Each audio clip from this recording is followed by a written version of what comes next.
Good morning વિદ્યાર્થી મિત્રો। આજે આપણે ધોરણ 10 ની અંદર ગણિતમાં પ્રકરણ 13 માં જે બીજી રીત છે ધારેલા મધ્યકની રીત તેનો અભ્યાસ કરીશું। ગયા લેક્ચરમાં આપણે ભણ્યા હતા સીધી રીત, તો આજે ભણવાની છે આપણે ધારેલા મધ્યકની રીત। જો તમે અમારી ચેનલમાં નવા હોય તો ચેનલને સબસ્ક્રાઇબ કરજો, લાઈક કરજો, જેથી કરીને તમને જે નવો ટોપિક આવે એ તમને ફર્સ્ટ જોવા મળે। ચાલો તો જોઈએ આપણે બીજી રીત છે ધારેલા મધ્યકની રીત। કઈ રીત છે ધારેલા મધ્યકની રીત? તેનું સૂત્ર છે કે મધ્યક x બાર બરાબર a વત્તા સિગ્મા fi di છેદમાં સિગ્મા fi। આપણને સૂત્ર આપેલું છે શું છે? તો x બાર બરાબર a વત્તા સિગ્મા fi di છેદમાં સિગ્મા fi, જ્યાં a ને શું કહેવાય? તો કે ધારેલ મધ્યક। શું કહેવાય છે? એને ધારેલ મધ્યક। જે આપણે ક્યાંથી ધારવાનું છે? તો કે મધ્ય કિંમતમાંથી ધારવાનું છે। ક્યાંથી? તો કે મધ્ય કિંમતમાંથી ધારવાનું છે। di છે તો di બરાબર xi ઓછા a। અહીંયાથી એક પ્રશ્ન મળી જાય, શું બને? કે ધારેલી મધ્યકની રીતમાં di બરાબર ખાલી જગ્યા હોય છે। તમને ચાર ઓપ્શન આપેલા હશે, તો di માં શું છે? તો કે xi ઓછા a। ઓકે, xi ને શું કહેવાય? તો કે મધ્ય કિંમત। જે આપણે આગળના જે લેક્ચર હતા એમાં જોયું છે કે મધ્ય કિંમત કઈ રીતે શોધવાની છે તે। જો તમે નવા હોય તો જુઓ શું હતું મધ્ય કિંમતમાં? તો કે આપણને કોઈ વર્ગ આપેલો હોય કે 2 થી 6, તો આને કહેવાય અધર સીમા। ઓકે, અને આને શું કહેવાય? તો કે ઉર્ધ્વ સીમા। ઉર્ધ્વ સીમા અને અધર સીમાનો સરવાળો 6 + 2 અને એના ભાગ્યા 2 મધ્ય કિંમત છે। 6 ને 2 8 ભાગ્યા 2 એટલે કે 4। તો આ જે વર્ગ છે એની મધ્ય કિંમત કેટલી છે? તો 4 છે। પછી છે fi, તો આવૃત્તિ છે, અને સિગ્મા fi એટલે કે આવૃત્તિનો સરવાળો। હવે આપણે એક એક્ઝામ્પલ જોઈએ જેથી કરીને આપણને ખબર પડે કે ધારેલી મધ્યકની રીતથી દાખલો કઈ રીતે ગણવો છે તે। તો નીચેની માહિતી વિતરણનો મધ્યક શોધવાનો છે, પણ કઈ રીતે? તો કે ધારેલા મધ્યકની રીતે।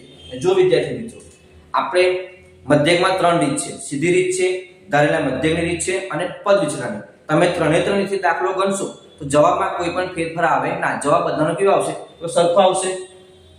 ઓકે, તો હવે જોઈએ આપણને વર્ગ આપેલો છે 1 થી 3, 3 થી 5, 5 થી 7, 7 થી 9, 9 થી 11, અને આવૃત્તિ પણ આપેલી છે, કેટલી છે? 7 8 2 2 1। તો આપણને એક્ઝામ ની અંદર આ બે વસ્તુ આપેલી હશે। ઓકે, હવે આપણે લાવવાનું શું છે? તો મધ્ય કિંમત લાવવી પડશે ફર્સ્ટ। તો બીજું શું લાવવાનું? શું? તો કે di લાવવા પડશે, શોધવા પડશે। છેલ્લામાં fi di એ આપણે સૂત્ર પરથી નક્કી કરી શકીએ। તો xi ની જરૂર છે તો xi આવશે, પછી di ની જરૂર છે તો di આવશે। ઓકે, ચાલો હવે મધ્ય કિંમત। તો મધ્ય કિંમતમાં શું હોય?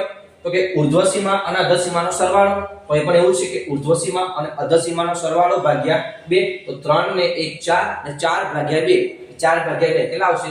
તો કે 2। ઓકે, હવે વારંવાર તફાવતનો સરવાળો કરીને 2 ભાગ્યા 2 કરવાની જરૂર છે નહીં, પણ તમારે તફાવત ચેક કરી નાખો। તફાવત કેટલો છે? તો 1 ને 2 3 ને 2 5 ને 2 7 ને 2 9। તો જે તમને પહેલી મધ્ય કિંમત મળી એમાં તમારે 2 ઉમેરવાના છે। 2 ઉમેરે તો 4, 2 ઉમેરે તો 6, પછી 8, પછી 10। ઓકે, જો ખબર ના પડે તો પછી જે આપણી રીત છે એ જ રીત, 5 અને 3 8, 8 ભાગ્યા 2, 8 ભાગ્યા 2 એટલે કેટલા આવી ગયા? 4, 7 ને 5 12, 12 ભાગ્યા 2 એટલે 6। ઓકે, હવે અહીંથી આપણે અગત્યનું છે, હવે સમજવાનું છે કે મધ્ય કિંમતમાં તમારે જો di જોઈતો હોય તો xi ઓછા a, અને મેં લખ્યું છે ને કે a ક્યાંથી ધારવાનો છે? ધારેલ મધ્યક છે, એટલા માટે જ આ રીતનું નામ શું છે? ધારેલો મધ્યક। તો a ક્યાંથી ધારવાનો છે? તો કે મધ્ય કિંમતમાંથી। હવે તમે મધ્ય કિંમતમાંથી કોઈ પણને ધારી શકો છો, કોઈ પણને। તમે 2 ધારો, 4 ધારો, 6 ધારો, પણ તમારે કોઈ એક કિંમત ધારવાની છે। જો તમે ગમે તે ધારશો આમાંથી જવાબમાં કોઈ ફેરફાર આવે નહીં, તો ધારી લો। ધારો કે a બરાબર 2 છે। ઓકે, હવે di શું છે? હવે xi ઓછા a। હવે a તમારા ફિક્સ થઈ ગયા। a કેટલા છે? 2। xi કેટલા છે? તો 2 ઓછા 2 એટલે કે 0। ઓકે, ત્યારબાદ di બરાબર xi કેટલા છે? 4 ઓછા a તો તમારા ફિક્સ જ છે, પછી 6 ઓછા 2, પછી 8 ઓછા 2, 10 ઓછા 2। બાદ કરીએ તો 4 માંથી 2 કાઢશું તો 2, 6 માંથી 2 કાઢશું તો 4, 8 માંથી 2 કાઢશું તો 6, 10 માંથી 2 કાઢશું તો 8 મળી ગયા। કોઈ કે સર મારે આ નથી ધારવું, તમે આ ધારો તો આ 0 થઈ જશે। પણ ઉપર માઇનસમાં જવાબ આવશે. જેમ બને એમ આપણે રીતને સહેલી કરવાની છે, જેથી કરીને તમને દાખલામાં તકલીફ પડે નહીં. ઓકે, હવે fi અને di નો ગુણાકાર છે. fi આવ્યા, di અહીંયા છે. અહીંયા ધ્યાન આપવાનું છે, ગુણાકાર કોનો છે? તો કે fi અને di નો, xi નો છે નહીં. fi કેટલા? 7 ગુણ્યા 0, કોઈ પણ સંખ્યાને 0 વડે ગુણીએ તો જવાબમાં શું આવશે? 0. 8 ગુણ્યા 2 એટલે કે 8 દુ 16, 2 ગુણ્યા 4 4 દુ 8, 2 ગુણ્યા 6 6 દુ 12, 1 ગુણ્યા 8 એટલે 8 એકા 8, બધાનો સરવાળો. હવે સરવાળો કરશું તો 8 ને 2 10, 10 ને 8 18, 18 ને 6 24 વધી પડી 2, 2 ને 3, 3 ને 1 4. ઓકે, મેં આ 0 કેમ લખ્યા છે? કે જેથી કરીને આપણને સરવાળામાં સરળતા પડે એટલા માટે.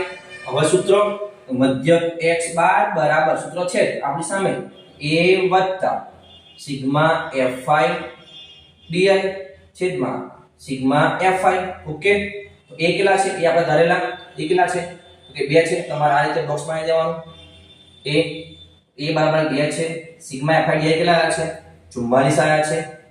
ભાગ્યા સિગ્મા fi નો શું કરવાનું છે? તો સરવાળો 8 ને 7 15, 15 ને 5 20, ઓકે 20, તો ભાગ્યા 20 બરાબર ની નીચે બરાબર બરાબર, x બાર ની નીચે x બાર બરાબર 2 છે એમના એમ વત્તા 44 ભાગ્યા કેટલા કરવાના છે?